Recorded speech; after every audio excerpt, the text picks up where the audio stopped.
இந்த ஊசியெல்லாம் போடும்போது ஒரு சில நேரத்தில் கையில் போடுறாங்க, ஒரு சில நேரத்தில் இடுப்பில் போடுறாங்க, ஒரு சில நேரத்தில் நரம்பில் போடுறாங்க. ஏன் இப்படி மாற்றி மாற்றி போடுறாங்க? இப்போது நம்மளுக்குமே கூட ஒரு சிலருக்கு கையில் போட்டுக்க கம்ஃபர்டபுளாக இருக்கும், ஒரு சிலருக்கு இடுப்பில் போட்டுக்கிட்டால் தான் கம்ஃபர்டபுளாக இருக்கும். அதை போய் டாக்டர்கிட்டயும் நர்ஸுக்கிட்டே சொன்னோம்னா நோ இதை கையில் தான் போடணும், நோ இதை இடுப்பில் தான் போடணும் அப்படின்னு சொல்லுவாங்க. ஏன் இப்படி சொல்கிறாங்க? ஒருவேளை மாற்றி போட்டால் ஏதாவது பிரச்சனை வருமா? இதை பற்றி தான் இன்றைக்கி நம்ம ஸ்ட்ரீட் லைட்டோட உரிமை எபிசோடில் பார்க்க போகிறோம்.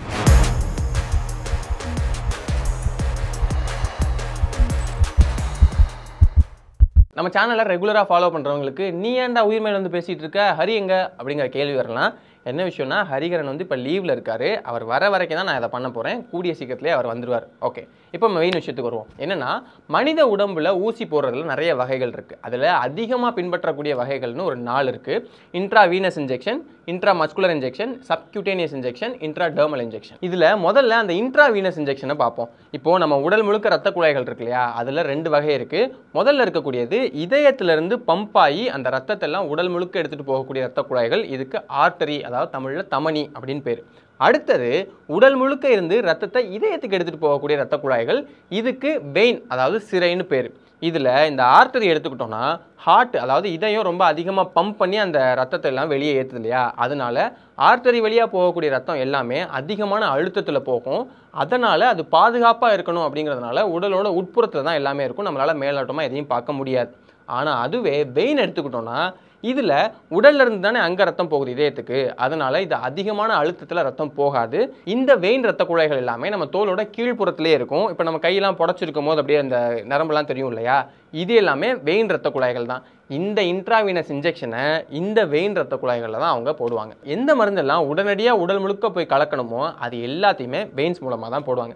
இப்போ ஒரு மனுஷன் டிசென்ட்ரியால் ரொம்ப சோர்வாக இருக்கார், டயர்டாக இருக்கார் அப்படிங்கிற பட்சத்தில் அவருக்கு இந்த வெயின் இன்ஜெக்ஷனை தான் ப்ரிஃபர் பண்ணுவாங்க. அவருக்கு சாப்பாடு கொடுத்து சத்து ஏற்றலாம் தான், ஆனால் ஏற்கனவே ஒருத்தருக்கு டிசென்ட்ரி போயிட்டு இருக்கும்போது நம்ம சாப்பாடு கொடுத்து சத்து ஏற்றினாலுமே அதுவும் வீணாக தானே போகும். அதனால் இந்த மாதிரி அவங்களுக்கு ஒரு சலைன் போடுவாங்க வெயின்ஸ் மூலமாக. கூடவே வயிற்றில் இருக்கக்கூடிய பாக்டீரியாக்களாக கொல்லணும் அப்படிங்கிறதுனால ஐவி வழியாக ஆன்டிபயோட்டிக்கும் இந்த வெயின் இன்ஜெக்ஷனாக தான் போடுவாங்க.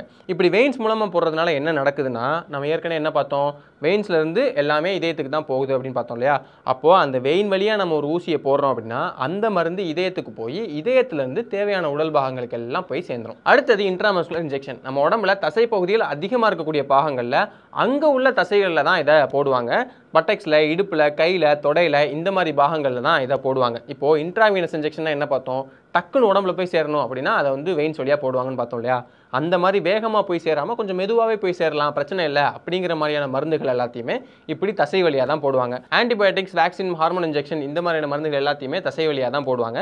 இதில் ஒரு சில மருந்துகள் ரத்த குழாய்களில் எரிச்சலை ஏற்படுத்துறதுக்கான வாய்ப்பு இருக்குது அப்படிங்கிறதுனால அது எல்லாத்தையுமே கண்டிப்பாக பட்டெக்ஸில் தான் போடுவாங்க. ஏன் அப்படின்னா உடலில் இருக்கக்கூடிய மற்ற பகுதிகளை விட பட்டெக்ஸில் ரொம்ப கம்மியான ரத்த நாளங்கள் தான் இருக்குது அப்படிங்கிறதுனால அதிகமான எரிச்சல் ஏற்படாது இல்லையா, அதனால் பட்டெக்ஸில் அதிகமான ஊசிகள் போடுறாங்க. ஆனால் நமக்கு கொரோனா தடுப்பூசியை கையில் போட்டாங்க. இது ஏன் அப்படின்னா, இப்போ நம்ம 4 வகையான இன்ஜெக்ஷன் சொன்னோம் இல்லையா ஆரம்பத்தில். ஃபர்ஸ்ட் வெயின் பார்த்தோம், இப்போ இன்னொன்று பார்த்துட்டு இருக்கோம், இன்னும் 2 இருக்கு இல்லையா. இது எல்லாமே உடலில் இருக்கக்கூடிய எந்த பாகத்தில் அதை போடுறாங்க, எந்த இடத்துல போடுறாங்க அப்படிங்கிறத பொறுத்து மாறும். இன்ட்ராவீனஸ்னா எப்படி வெயின் சொன்னோமோ, எப்படி இன்ட்ராமஸ்குலர்னா எப்படி தசை சொன்னோமோ, அந்த மாதிரி தான் மற்ற 2மே வரும். இப்போ அந்த 4த்தையும் நம்ம ஒப்பிட்டு பார்த்தோம்னா அந்த 4லேயே நம்ம தசை பகுதிகளில் தான் அதிகமான நோய் எதிர்ப்பு செல்கள் இருக்கும் அப்படிங்கிறதுனால அங்கே நம்ம ஒரு வேக்சினை போட்டோம் அப்படின்னா நோய் எதிர்ப்பு செல்களுக்கு அது ரொம்ப ஈஸியாக அதோட வேலை செய்கிறதுக்கு ஈஸியாக இருக்கும் அப்படிங்கிறதுனால தான் கொரோனா வேக்சினை நமக்கு கையில் போட்டாங்க. இது மட்டும் இல்லாமல் அந்த மெடிசனோட அளவை பொறுத்தும் அதை கையில் போடலாமா இல்லை பட்டெக்ஸில் போடலாமா அப்படிங்கிறத முடிவு பண்ணிப்பாங்க. ரொம்ப கம்மியான மருந்தாக தான் இருக்குது அப்படிங்கிற பட்சத்தில் அதை கையிலே போட்டுப்பாங்க. ஆனால் அதுவே அதிகமான மருந்தாக இருக்குது அப்படின்னா கையில் போட்டால் கையை தூக்க முடியாது. நர்ஸ் எல்லாமே கூட சொல்லுவாங்க, இதை போட்டிங்கன்னா தூக்க முடியாதுங்க, அதனால் வேணாங்க அப்படின்னு சொல்லுவாங்க. அப்போ அந்த மருந்து எல்லாத்தையுமே அவங்க பட்டெக்ஸில் தான் போடுவாங்க. அதே மாதிரி இதில் oil based medicine, water based medicine 2 வகை இருக்குது. இதில் ஆயில் பேஸ்ட் மெடிசின் வந்து ரொம்ப திக்காக இருக்கும் அப்படிங்கிறதுனால அதை மோஸ்ட்லி பட்டெக்ஸில் தான் போடுவாங்க. ஏன்னா அது டிசால்வ் ஆகும், அதாவது கரையிறதுக்கு ரொம்ப லேட் ஆகும். ஆனால் அப்படி பட்டெக்ஸில் போடும்போதுமே அதில் வலி இருக்க தான் செய்யும். அப்போ கையில் போட்டோம்னா யோசிச்சு பாருங்கள், ரொம்ப அதிகமாக வலிக்கும் இல்லையா, அதனால் பட்டெக்ஸில் தான் அதை போடுவாங்க. இப்போ குழந்தைகளை பொறுத்த வரைக்கும் அதுங்களுக்கு வந்து தொடையில் போடுவாங்க. ஏன் அப்படின்னா அதுங்க இத்தினியுண்டாக தான் இருக்கும், அதுங்களுக்கு வந்து பட்டெக்ஸும் சரி கையும் சரி ரொம்ப அதிகமான தசை வளர்ச்சி இருக்காது அப்படிங்கிறதுனால தொடையிலேயே போட்டு விட்ருவாங்க. அடுத்து 3வது சப்கியூட்டேனியஸ் இன்ஜெக்ஷன். இப்போ நம்ம முதல்ல பார்த்த இன்ட்ராவீனஸ் இன்ஜெக்ஷன் டக்குன்னு உடம்புல வேலை செய்யும். அடுத்து பார்த்தா அந்த இன்ட்ராமஸ்குலர் கொஞ்சம் மெதுவாக வேலை செய்யும். இந்த 3வது இருக்கக்கூடிய சப்கியூட்டேனியஸ் இன்ஜெக்ஷன் இன்னும் மெதுவாக வேலை செய்யும். இது நம்ம தோலுக்கு கீழே இருக்கக்கூடிய கொழுப்பு திசுக்களில் போடப்படுற ஊசி. இந்த ஊசியில் இருக்கக்கூடிய மருந்து எல்லாமே நம்ம உடம்புல ரொம்ப மெதுவாக அப்சர்வ் ஆன போதும் அப்படிங்கிற மாதிரியான மருந்து எல்லாத்தையுமே இந்த சப்கியூட்டேனியஸ் இன்ஜெக்ஷனாக தான் போடுவாங்க. பெரும்பாலும் இதை வயிற்று பகுதிகளில் தான் போடுவாங்க. இன்சுலின் ஊசியுமே கூட நம்ம உடம்புல மெதுவாக அப்சர்வ் ஆனால் கரெக்டாக இருக்கும் அப்படிங்கிறதுனால அதையுமே இந்த சப்க்யூட்டேனியஸ் இன்ஜெக்ஷனாக தான் போடுவாங்க. அதனால் நீங்கள் இன்சுலின் இன்ஜெக்ஷன் எடுத்து பார்த்தீங்கனாலுமே அதோட நீடில் வந்து ரொம்ப குட்டியாக தான் இருக்கும். ஏன் அப்படின்னா நம்ம தோலுக்கு கீழே இருக்கக்கூடிய கொழுப்பு திசுக்களை தாண்டி அது போக வேணாம் அப்படிங்கிறதுனால தான் அதை அப்படி கொடுத்து வச்சிருக்காங்க. கடைசியாக இன்ட்ராடெர்மல் இன்ஜெக்ஷன். இது நம்ம தோலுக்கு கீழே ரொம்ப பக்கத்துலேயே அதோட மிடில் லேயர்லேயே போடுவாங்க. இங்கே இருக்கக்கூடிய ஊசி மருந்து எல்லாமே ரொம்ப மெதுவாக தான் நம்ம உடம்புல அப்சர்வ் ஆகும். இப்போ நம்ம உடம்புல முறையாக ஒரு ஆன்டிபயோட்டிக் போட போகிறாங்க, ஏதாவது அலர்ஜி ஏற்படுமா இல்லை வேறு ஏதாவது பிரச்சனை ஏற்படுமா அப்படின்னு செக் பண்ணணும் அப்படிங்கிற இடத்துலையும், இல்லைன்னா ஒரு ஆப்ரேஷன் பண்ண போகிறாங்க, ஒரு மயக்க மருந்து போட வேண்டியிருக்கு, ஆனால் அந்த மயக்க மருந்து செட் ஆகுமா இல்லையா அப்படிங்கிறத செக் பண்ண வேண்டியிருக்கு அப்படிங்கிற பட்சத்துலையுமே இந்த லேயரில் தான் போட்டு சுற்றி ஒரு பேனாவால் மார்க் பண்ணிவிடுவாங்க.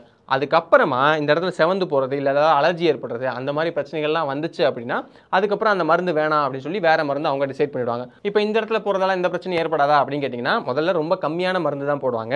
ரெண்டாவது அங்கேருந்து அப்சர்வ் ஆகிறதுக்குமே ரொம்ப லேட் ஆகும் அப்படிங்கிறதுனால செவந்து போகிற பிரச்சனையை தவிர வேறு எந்த பிரச்சனையும் ஏற்படாது. அதனால் நம்ம அதை பற்றி கவலைப்பட தேவையில்லை.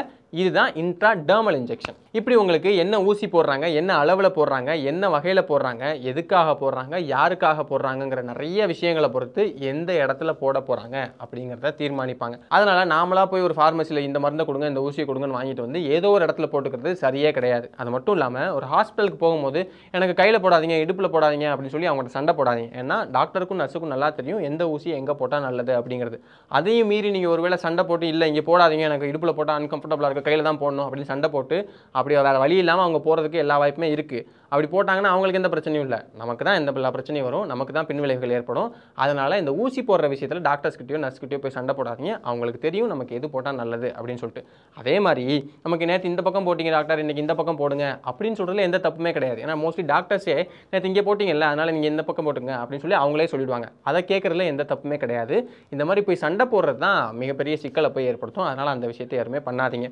இது போக இன்னும் ஊசி போடுறதை பற்றி நம்ம தெரிஞ்சுக்க வேண்டிய நிறைய விஷயங்கள் இருக்குது.